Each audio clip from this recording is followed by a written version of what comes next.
नमस्कार दोस्तों, मैं पोकरराम बामणिया। आप देख रहे हैं Bamania biology and news.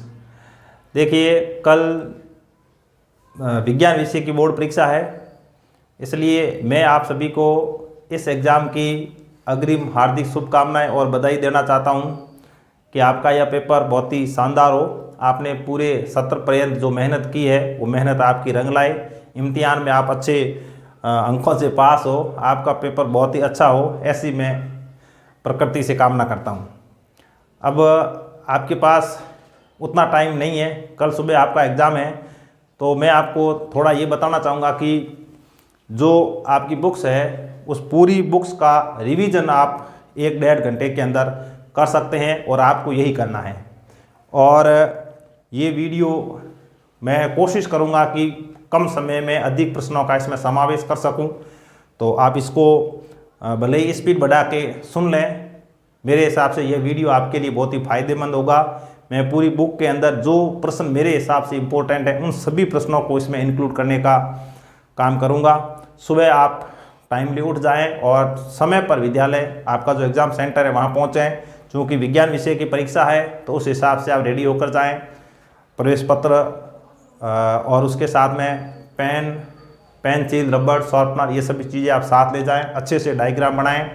Copy के अंदर किसी भी प्रकार का डायग्राम आता है तो आपको बिल्कुल छोटा बनाने की जरूरत नहीं है, बड़ा डायग्राम बनाएं ताकि जो एग्जाम कॉपी चेक करे उसको वो अच्छे से चेक कर सकें और खुले दिल से आपको वो अंक दे सकें। बिना हिचकिचाहट के एग्ज़ाम सेंटर के अंदर बैठ के फ्रीली आप अपना पेपर सॉल्व करें।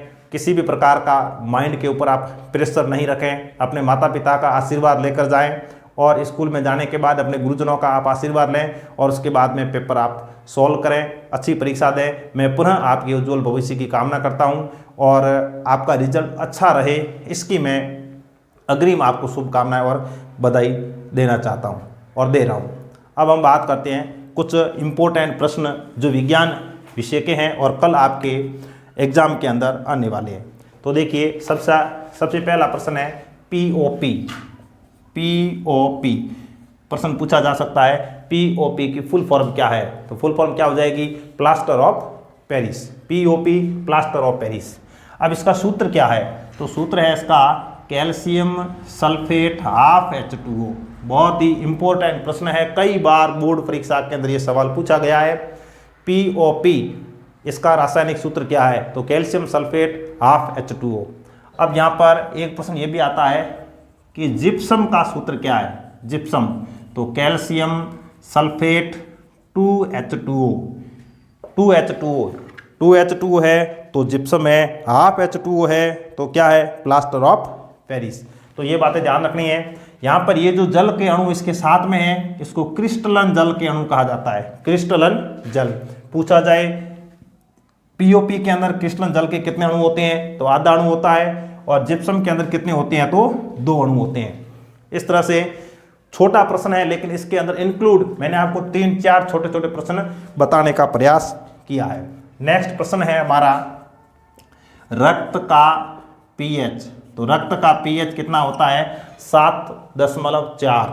यहाँ पर यदि ऑब्जेक्टिव टाइप का क्वेश्चन है तो अलग अलग ऑप्शन दे रखे होंगे, तो आपको एग्जैक्ट 7.4 इसको राइट करना है। यदि यहाँ पर ये अंकों में नहीं दे रखा है तो इसको हम हल्का क्षारीय कहते हैं, हल्का क्षारीय।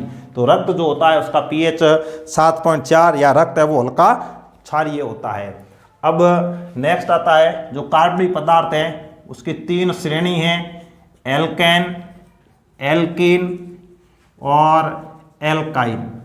इनका जो सामान्य सूत्र है तीनों का मिलता जुलता है। ये होता है CnH2n+2, ये है CnH2n और ये है CnH2n+2 -2। एल्केन है तो +2, एल्काइन है तो -2, एल्कीन है तो CnH2n। तो इस तरह से एल्केन, एल्कीन और एल्काइन कोई भी पूछा जाए, जैसे आपको एल्केन पूछे तो आपको ये लिखना है, एल्कीन पूछे तो ये लिखना है, एल्काइन पूछे तो ये लिखना है। ये छोटा सवाल है, ऑब्जेक्टिव में पूछा जा सकता है, रिक्त स्थान भरो उसमें पूछा जा सकता है, या फिर 1 नंबर का छोटा सवाल भी पूछा जा सकता है। आपको तीनों प्रश्न मैंने एक साथ बता दिए। नेक्स्ट आता है लार में कौन सा एंजाइम होता है। तो देखिए लार के अंदर एंजाइम होता है टाइलिन। लार में पाया जाने वाला एंजाइम टाइलिन होता है। अब देखो इसके इर्द गिर्द और दूसरा कोई सवाल बढ़ सकता है। लार का स्त्रवण किसके द्वारा होता है? लार ग्रंथियों के द्वारा होता है। लार ग्रंथियां मनुष्य में कितनी होती है? मनुष्य में लार ग्रंथियां 3 जोड़ी होती है, अधोजंब, अधोजिह्वा और कर्णपूर्व। कर्णपूर्व को पैरोटिड ग्रंथि भी कहा जाता है। तो 3 जोड़ी लार ग्रंथियां होती है। लार ग्रंथियों के द्वारा लार का स्त्रवण होता है और उसमें कौन सा एंजाइम? टाइलिन। अब ये टाइलिन किसका पाचन करेगा? ये करेगा स्टार्च का पाचन करेगा। इस तरह से हम कह सकते हैं मुख गुहा के अंदर भोजन का पाचन शुरू हो जाता है। और पाचन किसका होता है? स्टार्च का होता है। मैं एक एक लाइन, एक एक शब्द जो बोल रहा हूं वो सभी आपके बोर्ड एग्जाम में आने वाले इंपॉर्टेंट प्रश्न हैं। तो यहां पर किसका पाचन करेगा? स्टार्च का पाचन करेगा। कौन सा एंजाइम करेगा? टाइलिन करेगा। किस में पाया जाता है? लार में पाया जाता है। लार ग्रंथियां कितनी होती है? 3 जोड़ी होती है। ध्यान रखना, लार ग्रंथियां 3 नहीं बल्कि 3 जोड़ी होती है। कौन कौन सी होती है? अधोजिह्वा जीभ के नीचे, अधोजंब जबड़ों के नीचे, कर्णपूर्व कान के नीचे। कान के नीचे पाई जाती है। कान के नीचे पाई जाने वाली ग्रंथि को पैरोटिड ग्रंथि भी कहा जाता है। तो ये हो गया लार से संबंधित एंजाइम। अब यहाँ पर दांतों से संबंधित प्रश्न बन सकता है। तो दांतों से संबंधित प्रश्न के बारे में बात करें तो देखिए दांत कितने होते हैं? दांत मनुष्य के अंदर होते हैं, कितने होते हैं? 32 दांत होते हैं। मनुष्य में दांतों की संख्या कितनी होती है? 32 होती है। दांत स्थायी होते हैं, अस्थायी होते हैं। तो पहले जो दांत आते हैं उनको हम दूध के दांत कहते हैं। वो कितने होते हैं? 20।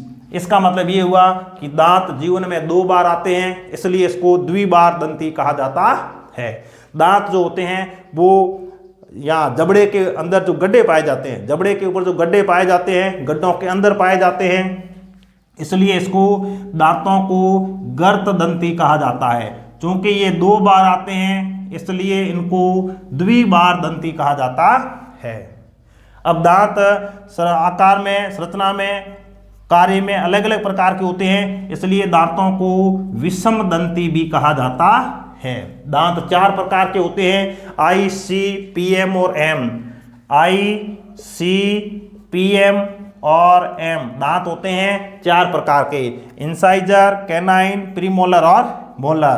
दंत सूत्र के बारे में बात करें तो देखो मनुष्य का दंत सूत्र 2,1,2,3/2,1,2,3 गुणा 2 बराबर 32। अब इसमें कई बार प्रश्न पूछा जाता है अक्कल दाढ़। तो अक्कल दाढ़ जो है वो कौन सा होता है? वो होता है थर्ड मोलर। कौन सा दांत होता है? Third molar. जो थर्ड मोलर दांत होता है उसी को अक्कल दाढ़ कहा जाता है। और अक्कल दाढ़ कब आती है? जब आपको अक्ल आ जाती है तब अक्कल दाढ़ आती है। अब लिंग गुणसूत्र। लिंग गुणसूत्र के बारे में बात करें तो मादा के अंदर XX, नर के अंदर XY। अपने आप में 2 प्रश्न, मादा के अंदर, नर के अंदर। अब यहाँ पर लिंग का निर्धारण किसके द्वारा? नर के द्वारा। लिंग निर्धारण नर के द्वारा किया जाता है। नर के द्वारा क्यों? क्योंकि इसके अंदर ये जो विषम युग्मज स्थिति पाई जाती है, एक X होता है, दूसरा गुणसूत्र कौन सा होता है? Y होता है। अब यहाँ पर मादा के अंदर जो युग्मक है उसको क्या कहते हैं? अंडाणु कहते हैं। नर के अंदर युग्मक है उसको क्या कहते हैं? शुक्राणु कहते हैं। अंडाणु की बात करते हैं, युग्मक के अंदर शुक्राणु कहें नर युग्मक। इसमें गुणसूत्र की संख्या 23, इसमें गुणसूत्र की संख्या 23 होती है।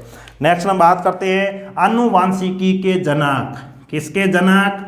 आनुवांशिकी के जनक। तो आनुवांशिकी के जनक किसे कहा जाता है? आनुवांशिकी के जनक मेंडल को कहा जाता है। पूरा नाम क्या है? Gregor John Mendel. पूरा नाम ग्रेगर जॉन मेंडल। आनुवांशिकी के जनक इनको कहा जाता है। परीक्षा में पूछ लिया जाए आधुनिक आनुवांशिकी के जनक किसे कहा जाता है, तो आधुनिक आनुवांशिकी के जनक बैटसन को कहा जाता है। मेंडल के बारे में मैं और बात करूं तो मेंडल ने किस पौधे के ऊपर प्रयोग किए? मटर के पौधे पर प्रयोग किए। मटर के पौधे का वैज्ञानिक नाम क्या है? Pisum sativum. मटर के पौधे में गुणसूत्रों की संख्या कितनी होती है? 14 या 7 जोड़े। मेंडल ने कितने नियम दिए? मेंडल ने नियम दिए थे 3। कौन कौन से नियम? प्रभाविता का नियम, पृथक्करण का नियम और स्वतंत्र अपव्यूहन का नियम। अब यहाँ पर जो गुणों का, लक्षणों के जो वाहक होते हैं, मेंडल ने उनको क्या कहा?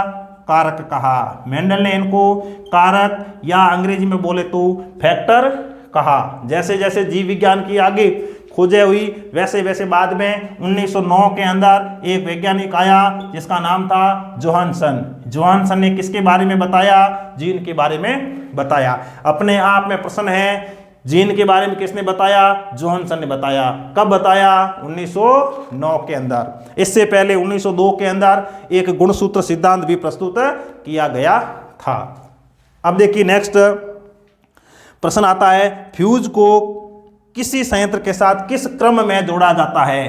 तो देखिए फ्यूज को हमेशा हमेशा श्रेणी क्रम में जोड़ा जाता है। फ्यूज को श्रेणी क्रम में जोड़ा जाता है। विभवांतर मापने का जो उपकरण है उसको क्या कहते हैं? Volt meter. विभवांतर मापने के लिए वोल्ट मीटर। विद्युत धारा को मापने के लिए अमीटर। विद्युत धारा को मापने के लिए अमीटर। विभवांतर को मापने के लिए वोल्ट मीटर। वोल्ट मीटर को हमेशा समांतर क्रम में जोड़ा जाता है। अमीटर को हमेशा श्रेणी क्रम में जोड़ा जाता है। सभी इंपॉर्टेंट प्रश्न है, एक एक सवाल आपके लिए इंपॉर्टेंट है सुबह होने वाली एग्जाम के अंदर। अभी मैं जो बात कर रहा हूं इसमें से काफी कुछ प्रश्न आपको उस पेपर के अंदर मिलने वाले हैं, इसलिए आप इन सब चीज़ों को याद कर लीजिए, रट लीजिए। मैं बहुत ही कम समय में बहुत ही ज़्यादा प्रश्नों का समावेश करने वाला हूं। नेक्स्ट प्रश्न के बारे में यदि हम बात करें तो बायोगैस में उपस्थित मेथेन गैस का प्रतिशत। बायोगैस, देखिए बायोगैस कौन सी gas? CH4 methane gas. Methane gas कितने प्रतिशत? 75%। 75%। तो देखिए यहाँ पर छोटे बड़े अन्य सवाल। बायोगैस, गोबर गैस इसको कहा जाता है। बायोगैस को जैव गैस भी कहा जाता है, इसी को गोबर गैस भी कहा जाता है। सबसे अधिक मात्रा में कौन सी गैस पाई जाती है? मेथेन गैस पाई जाती है। तो CH4 का नाम क्या है? मेथेन नाम है इसका। CH4 का नाम क्या है? मेथेन। इसके अलावा इसमें कौन सी गैस पाई जाती है? इसके अलावा इसके अंदर 2 नंबर पे कार्बन डाइऑक्साइड गैस पाई जाती है। तो यह गोबर से प्राप्त होती है, इसलिए इसे गोबर गैस भी कहा जाता है। नेक्स्ट है प्रकृति के अंदर ऊर्जा का स्रोत। प्रकृति के अंदर ऊर्जा का एकमात्र स्रोत सूर्य होता है। प्रकृति के अंदर ऊर्जा का एकमात्र स्रोत क्या होता है? सूर्य होता है। नेक्स्ट है ओजोन। ओजोन, ओजोन का सूत्र क्या है? ओजोन का सूत्र है O3। ओजोन का सूत्र O3। अब यहां पर प्रश्न है, ओजोन परत को हानि पहुंचाने वाले रसायन का नाम क्या है? तो रसायन का नाम क्या है? सबसे बड़े पारितंत्र के बारे में बात करें तो महासागर है। सबसे बड़ा पारितंत्र महासागर। अब यहां पर गंगा एक्शन प्लान की बात करें, गंगा एक्शन प्लान 1985 में इसकी शुरुआत हुई। जल का पीएच कितना होता है? शुद्ध जल का पीएच कितना है? 7। शुद्ध जल का पीएच 7 होता है। प्रकाश का वेग न्यूनतम किस में होता है? न्यूनतम कांच में होता है। निर्वात में कितना होता है? 3 × 10⁸ मीटर प्रति सेकेंड। देखो अपने आप में बहुत ही ज़्यादा इंपॉर्टेंट प्रश्नों के बारे में हम डिस्कस कर रहे हैं, जो कि सुबह एग्जाम आपका विज्ञान विषय का होने वाला है, उस एग्जाम की दृष्टि से बहुत ही ज़्यादा इंपॉर्टेंट ये प्रश्न है। तो प्रकाश का वेग निर्वात में कितना होता है? 3 × 10⁸ मीटर प्रति सेकेंड। ये डायोप्टर है, ये जो लेंस है उसकी क्षमता, लेंस की क्षमता मापते हैं किसमें? डायोप्टर के अंदर। चिपको आंदोलन की शुरुआत कब हुई? 1970 के अंदर। 1970 के दशक में चिपको आंदोलन की शुरुआत होती है। नर के अंदर कौन सा हार्मोन? टेस्टोस्टेरोन। नर के अंदर जो लिंग हार्मोन है वो है टेस्टोस्टेरोन। मादा के अंदर कौन सा? एस्ट्रोजन। टेस्टोस्टेरोन का स्त्रावण कहाँ होता है? वृषण के अंदर होता है। एस्ट्रोजन का कहाँ पर होगा? अंडाशय के अंदर। जो ये ग्रंथि है, अंडाशय ग्रंथि है, इसके द्वारा एस्ट्रोजन, वृषण के द्वारा टेस्टोस्टेरोन का स्त्रवण होता है। टेस्टोस्टेरोन के कारण नर के अंदर नर वाले लक्षण प्रकट होते हैं, एस्ट्रोजन के कारण मादा के अंदर मादा वाले लक्षण प्रकट होते हैं। नेक्स्ट जो प्रश्न है ये बहुत ही ज्यादा इंपॉर्टेंट है। पादपों के अंदर पाया जाने वाला, पादपों में पाया जाने वाला जो गैसीय हार्मोन है उसका नाम बताइए। तो पादपों के अंदर पाया जाने वाला एकमात्र गैसीय हार्मोन जिसका नाम क्या है, इथाइलिन। बहुत ज़्यादा इंपॉर्टेंट है और हर बार एग्जाम के अंदर यह सवाल पूछा जाता है। अब इस हार्मोन से ज़्यादा इंपॉर्टेंट इसका जो कार्य है वो है, इसका कार्य क्या है, फलों को पकाना। फलों को पकाने के लिए इथाइलिन गैस को काम में लिया जाता है। नेक्स्ट, यह जो इथाइलिन या जो पादप गैसीय हार्मोन है यह मार्केट के अंदर इथेफॉन के रूप में हमें मिलता है या प्राप्त होता है। किताब है एक जातियों का अभ्युदय, जातियों की उत्पत्ति। किताब किसने लिखी, डार्विन ने लिखी थी। किसने लिखी थी, डार्विन नामक वैज्ञानिक ने। नेक्स्ट आता है डीएनए आरएनए की फुल फॉर्म। डीएनए की फुल फॉर्म क्या है, डीऑक्सीराइबोज न्यूक्लिक अम्ल। आरएनए की फुल फॉर्म क्या है, राइबोज न्यूक्लिक अम्ल। इसके बाद में दो इंपॉर्टेंट सूत्र आ जाते हैं। देखिए दर्पण सूत्र, दर्पण सूत्र क्या है, 1/v प्लस 1/u बराबर 1/f। यदि यहाँ पर ये प्लस है तो दर्पण सूत्र, इसके बीच में यदि माइनस है तो लेंस सूत्र। दोनों के बारे में ध्यान रखना, 1/v माइनस 1/u बराबर 1/f है तो ये लेंस सूत्र है। परीक्षा के अंदर सीधा पूछा जाएगा दर्पण सूत्र लिखिए या लेंस सूत्र लिखिए। यदि ऐसा प्रश्न नहीं आता है तो ये जो दो सूत्र है इन सूत्रों के ऊपर आधारित कोई न्यूमेरिकल प्रश्न पूछा जाएगा। इस तरह से बहुत ज़्यादा इंपॉर्टेंट जो प्रश्न है बोर्ड एग्जाम की दृष्टि से हम उन प्रश्नों के ऊपर डिस्कस कर रहे हैं। नेक्स्ट हमारा जो प्रश्न है वो है पर्यावरण दिवस कब मनाया जाता है। तो पर्यावरण दिवस कब मनाया जाता है, पर्यावरण दिवस 5 जून को मनाया जाता है। याद रखिएगा पर्यावरण दिवस कब मनाया जाता है, 5 जून को मनाया जाता है। नेक्स्ट प्रश्न है सरदार सरोवर बांध कौन सी नदी के ऊपर, सरदार सरोवर बांध कौन सी नदी के ऊपर है, नर्मदा नदी के ऊपर बनाया गया है। सरदार सरोवर बांध नर्मदा नदी के ऊपर बनाया गया है। नेक्स्ट प्रश्न आता है एक्वारेजिया, एक्वारेजिया जिसे अम्लराज भी कहा जाता है, अम्लराज या एक्वारेजिया। HCl और HNO3, देखिए यह HCl अनुपात HNO3 इन दोनों का देखो 3:1 का ये जो बना हुआ सॉल्यूशन होता है, ताज़ा सॉल्यूशन जो होता है इसको अम्लराज या एक्वारेजिया कहा जाता है। जो सोने और प्लेटिनम जैसी जो धातुएं होती है इनको भी गला देने का कार्य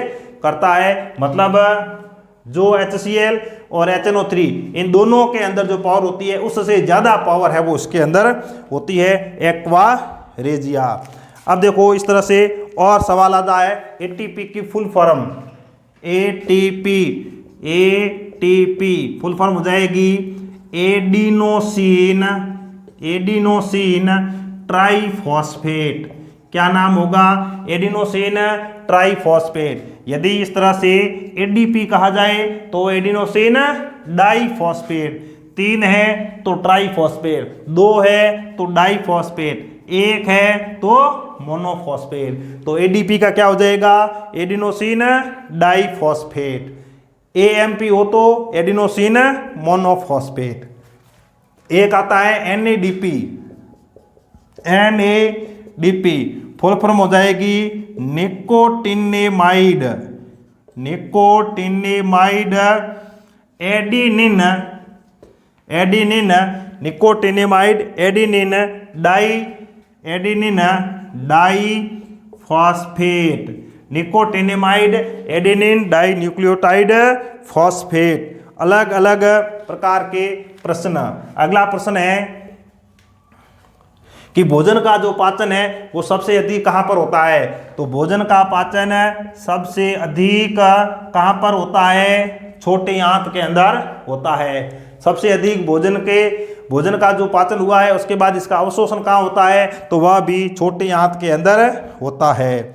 इस तरह से देखिए नेक्स्ट प्रश्न आता है कि जो दर्पण है वो किस सिद्धांत पर काम करते हैं। तो देखिए जो दर्पण है वो प्रकाश के परावर्तन के सिद्धांत पर काम करते हैं। नेक्स्ट, जो लेंस है वो किस सिद्धांत पर काम करते हैं? प्रकाश के अपवर्तन के सिद्धांत पर काम करते हैं। नेक्स्ट आता है 1 किलोवाट घंटा। 1 किलोवाट घंटा, जिसको हम यूनिट के नाम से भी जानते हैं। यूनिट होता है विद्युत, बिजली वाला।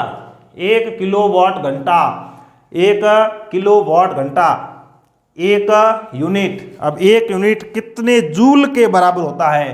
तो 3.6 गुणा 10 की घात 6 जूल। बहुत ज्यादा इंपॉर्टेंट प्रश्न है।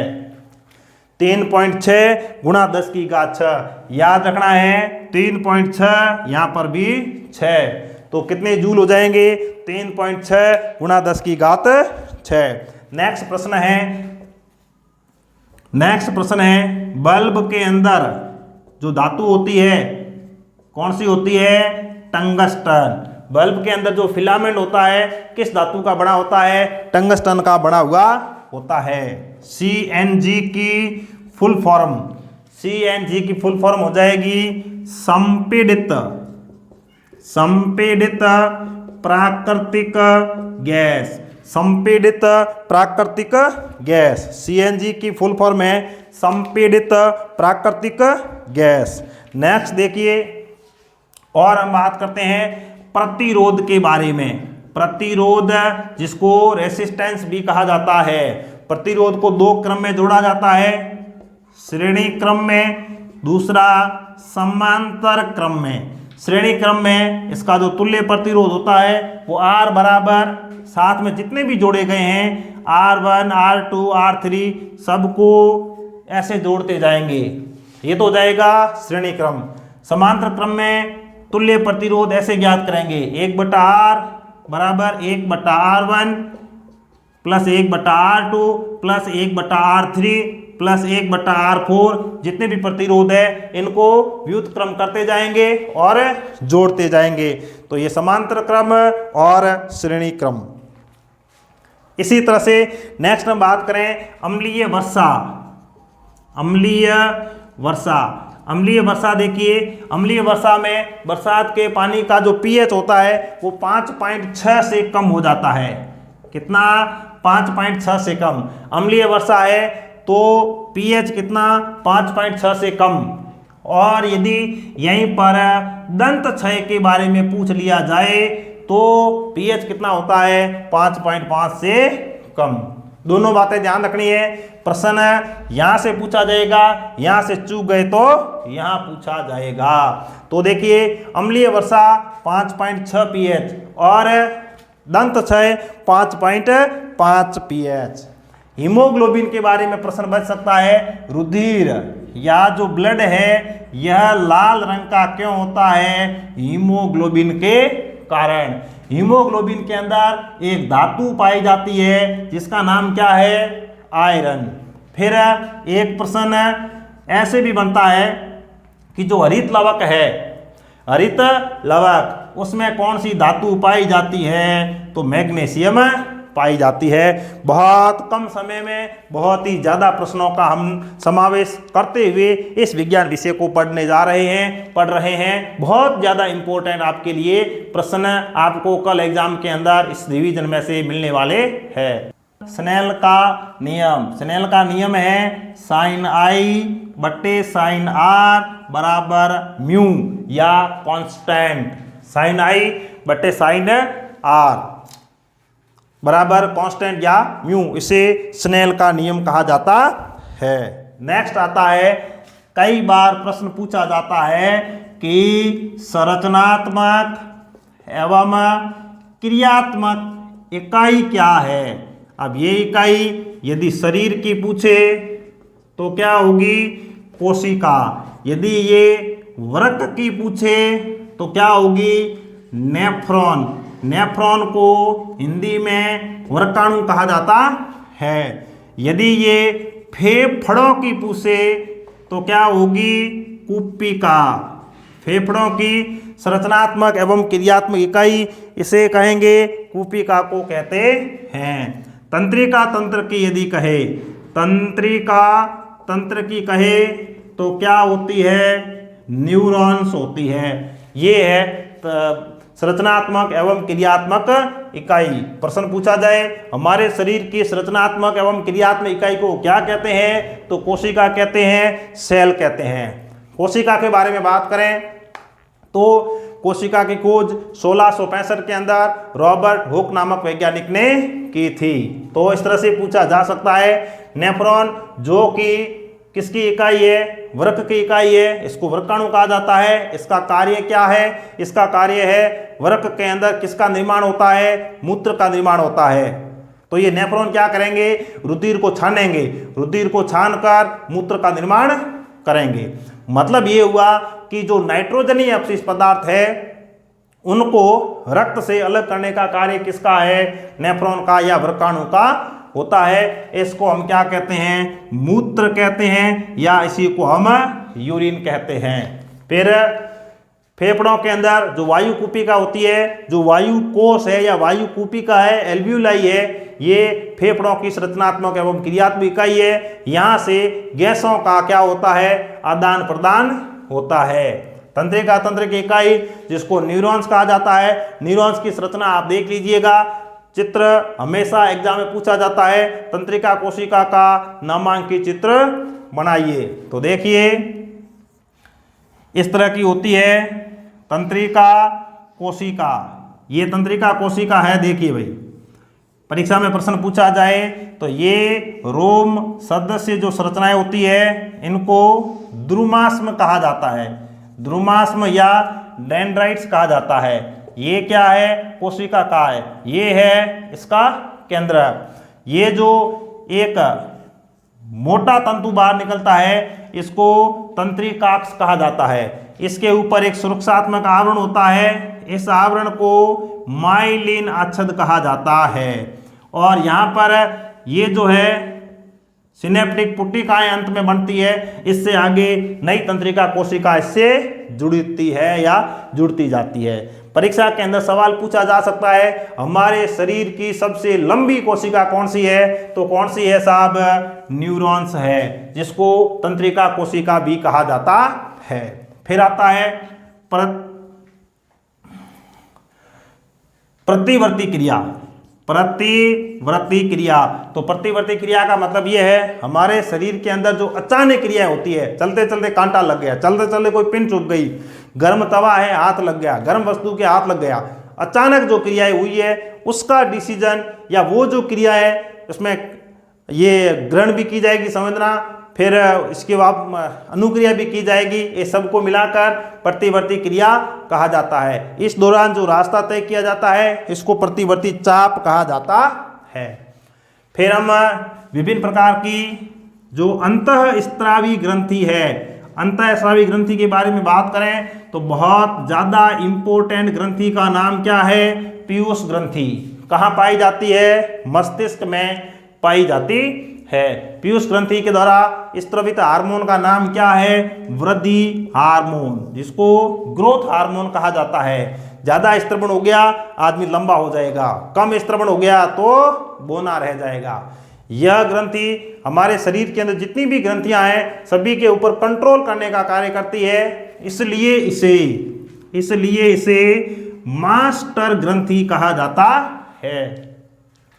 मास्टर के ऊपर जो नियंत्रण करने का कार्य है वो ग्रंथि है जिसको हाइपोथैलेमस कहा जाता है। हाइपोथैलेमस इस मास्टर के ऊपर कंट्रोल करती है, इसलिए इसको हेड मास्टर, इसलिए हाइपोथैलेमस को हेड मास्टर ग्लैंड कहा जाता है। अन्य ग्रंथियों के बारे में बात करें तो गले में ग्रंथि पाई जाती है जिसको थायराइड ग्रंथि कहा जाता है, जो हमारे शरीर की सबसे बड़ी अंतःस्रावी ग्रंथि है। आपको कंफ्यूजन में नहीं रहना है, प्रश्न आ जाए हमारे शरीर की सबसे बड़ी अंतःस्रावी ग्रंथि कौन सी है, तो थायराइड ग्रंथि है। हमारे शरीर की सबसे बड़ी ग्रंथि कौन सी है, तो आता है लीवर।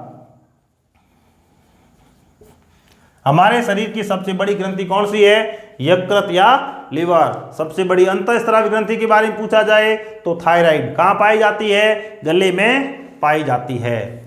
थायराइड ग्रंथि से संबंधित रोग है जिसका नाम है घेंघा। क्या नाम है, घेंघा। या इसको गलगंड रोग भी कहा जाता है। इसको अंग्रेजी में गाइटर भी कहा जाता है। ये हो गई थायराइड ग्रंथि। थोड़ा नीचे जाते हैं तो यहाँ पर आती है वक्ष भाग के अंदर थाइमस ग्रंथि। हार्मोन का नाम थाइमोसिन। थायराइड ग्रंथि के द्वारा हार्मोन कौन सा? थायरॉक्सिन। फिर थोड़ा नीचे जाते हैं तो बहुत ज्यादा इंपॉर्टेंट ग्रंथि आती है जिसका नाम है अग्नाशय ग्रंथि। बहुत ही ज्यादा इंपॉर्टेंट है। यह एंजाइम का स्त्रवण भी करती है, यह हार्मोन्स का स्त्रवण भी करती है। हार्मोन्स का स्त्रवण करती है इसलिए इसको अंतःस्रावी ग्रंथि कहा जाता है। एंजाइम का निर्माण करती है इसलिए इसको बाह्य स्रावी ग्रंथि कहा जाता है। इसलिए इसे मिश्रित ग्रंथि कहा जाता है। तो एग्जाम की दृष्टि से बहुत ज्यादा इंपॉर्टेंट प्रश्न है अग्नाशय मिश्रित ग्रंथि या मिश्रित ग्रंथि है अग्नाशय हाइपोथैलेमस पीयूष, तो कौन सी हो जाएगी? अग्नाशय ग्रंथि। अब इस ग्रंथि से स्रावित होने वाला एक बहुत ज्यादा इंपॉर्टेंट हार्मोन है जिसका नाम है इंसुलिन। क्या हार्मोन है? इंसुलिन। इंसुलिन की कमी हो जाए हमारे शरीर के अंदर तो रुधिर में शर्करा की मात्रा बढ़ जाती है। इस रोग को शुगर कहा जाता है, इस रोग को डायबिटीज कहा जाता है।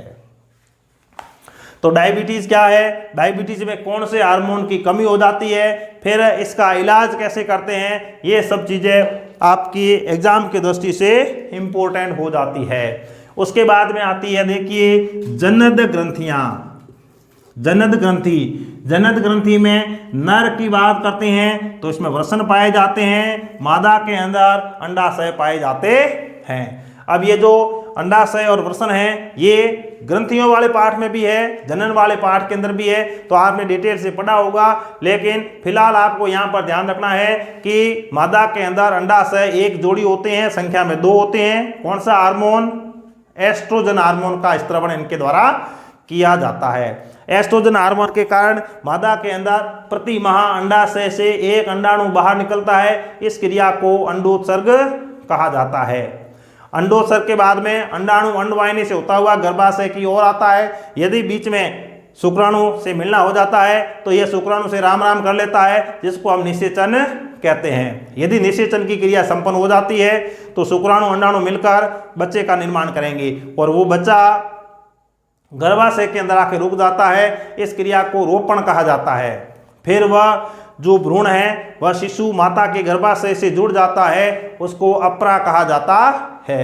जैसे ही रोपण की क्रिया हो जाएगी, गर्भाशय के अंदर भ्रूण स्थापित हो जाएगा तो मासिक धर्म बंद हो जाएगा। मासिक धर्म बंद हुआ इसका मतलब वह महिला गर्भवती हो गई है, उसकी यह सूचना देता है। यदि अंडाणु का शुक्राणु से मिलना नहीं हुआ है, ऐसी कंडीशन के अंदर जो अंडाणु अंडोत्सर्ग के द्वारा बाहर आया था, मासिक धर्म के दौरान गर्भाशय का जो एंडोमेट्रियम है, उत्तक है, रुधिर है, अंडाणु है, वो सभी योनि मार्ग से बाहर आता है। इसको हम क्या कहते हैं? मासिक धर्म कहते हैं। मासिक धर्म महिलाओं के अंदर वयस्क अवस्था के अंदर लगभग 13 से 14 साल की अवस्था में योनि मार्ग से रुधिर का स्त्रवण होता है, रुधिर बाहर आता है, इसको मासिक धर्म कहा जाता है, जो 3-4 दिन के लिए होता है। ये प्रोसेस महिलाओं के अंदर प्रति माह दोहराया जाता है। अंडाशय के अंदर होने वाला ये क्रमिक एवं चक्रिक परिवर्तन है, इसलिए इसको माहवारी कहा जाता है या इसको मासिक धर्म कहा जाता है। पहली बार मासिक धर्म आता है तो इसको क्या कहते हैं? पहली बार आता है या समापन, अंत बार, सबसे अंतिम। तो शुरुआत होती है 14-15 साल की एज में, जिसको रजोदर्शन कहा जाता है। पहली बार जब मासिक धर्म आता है इसको रजोदर्शन कहा जाता है। जब इस यह अंतिम अवस्था में होता है तब इसको मीनोपॉज या रजोनिवृत्ति कहा जाता है। इस प्रकार काफ़ी इंपॉर्टेंट प्रश्न है। अब विज्ञान के अंदर प्रश्नों की ज़्यादा भरमार है, कोई कमी नहीं है, लेकिन टाइम बहुत कम है। इस वजह से मैं इस वीडियो को यहीं समाप्त करने की कोशिश कर रहा हूँ। आप इस वीडियो को अच्छे से देखें, इसके बाद में आपको टाइम मिलता है तो आप थोड़ा बचे हुए पाठों का भी रिवीजन कर लें। आज रिवीजन ही करना है, ज़्यादा डीपली पढ़ने की जरूरत नहीं है। आपने पूरे साल के अंदर जो पढ़ा है आपने कहीं पर लिख के उसको अंडरलाइन भी किया होगा, तो जो जो चीज़ें आपने अंडरलाइन की है वो सब मैटर आपको आज पढ़ने की ज़रूरत है। और ज़्यादा टेंशन नहीं लें, ज़्यादा सीरियस भी नहीं हो, क्योंकि अभी 4-6 घंटे के लिए यदि आप पढ़ते भी हैं तो हालांकि ठीक है, लेकिन ज़्यादा बर्डन नहीं लेना है। आज अच्छे से नींद ले लें और सुबह जाके आप फ्रीली एग्जाम दें। एक बार पुनः मैं आपके उज्जवल भविष्य की कामना करता हूं और अच्छा रिजल्ट रहे, ऐसी मैं प्रकृति से कामना करता हूं। आज की वीडियो में बस इतना ही। मिलते हैं नई वीडियो में नए बिंदु के साथ। तब तक के लिए धन्यवाद। जय हिंद, जय भारत।